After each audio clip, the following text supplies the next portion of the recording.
Question 3 of exam 2 is asking to compare and contrast the oxyhemoglobin and myoglobin dissociation curve in terms of their shapes and physiological differences.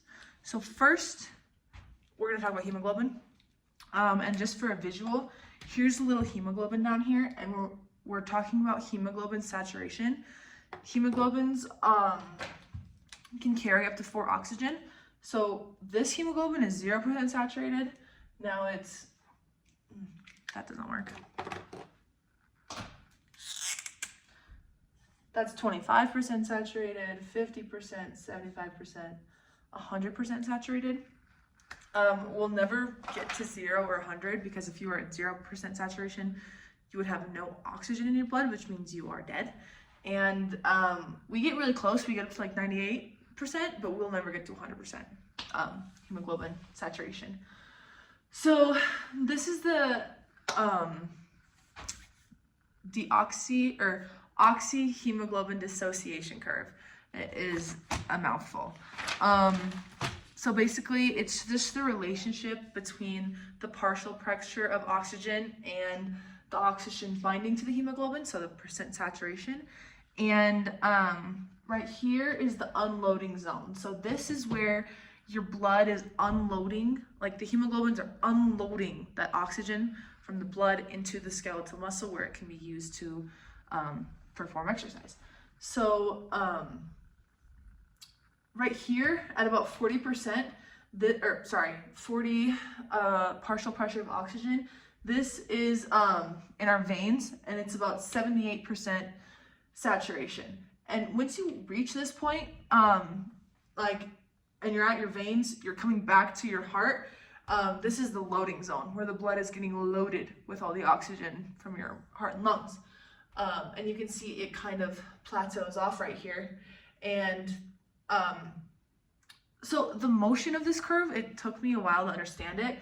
It kind of goes like this and like this, like it goes back and forth. So right here at the end, this is when in your arteries, the saturation of hemoglobin is about 98%. So it's pretty full and saturated with oxygen, which is really good, which means we can take it back to the muscles and use it. But some things that happen to the oxyhemoglobin dissociation curve is it changes a little bit. As you get older, the partial pressure in your arteries will decrease, but it's really not a bad thing because of the way that it plateaus right here. You'll go from about 90, from being 100% or 100 partial pressure, it'll go down to about 82. And if you go straight up, it's really about the same percent saturation from here to here because the graph is so flat, so that's okay. Altitude can also cause that. But yeah, that is the oxyhemoglobin dissociation curve. And then over here is the oxymyoglobin dissociation curve.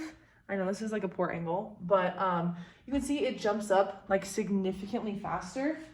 And this is because myoglobin, first of all, is a protein in your muscles that holds on to oxygen. It's like the hemoglobin, but for your muscles, because hemoglobin only lives in your blood.